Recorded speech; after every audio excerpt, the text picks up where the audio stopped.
Hujambo na karibu katika J24 Hours Channel. Wahuthi wa Yemen watishia kuishambulia Saudi Arabia. Kiongozi wa wanamgambo wa Houthi nchini Yemen, Abdul Malik Al-Houthi, ametangaza rasmi uwezekano wa kuishambulia nchi jirani ya Saudi Arabia. Al-Houthi ametangaza kuwa miundombinu yote ya mafuta, viwanja vya ndege na maeneo mengine muhimu nchini Saudi Arabia kwa sasa ni shabaha ya makombora na drone kutoka Yemen.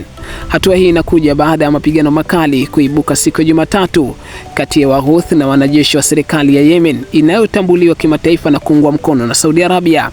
Wadadisi wa mambo wanaonya kuwa usitishaji wa vita usio rasmi uliodumu tangu mwaka 2022 sasa uko hatarini kuweza kuvunjika.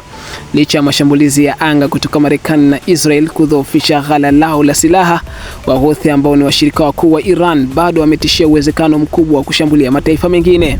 Kundi hilo linalodhibiti mlango wa Bab al-Mandeb limetishia kurejesha pia kizuizi dhidi ya meli za kibiashara za mataifa maadui, hatua inayotishia usalama wa biashara za kimataifa.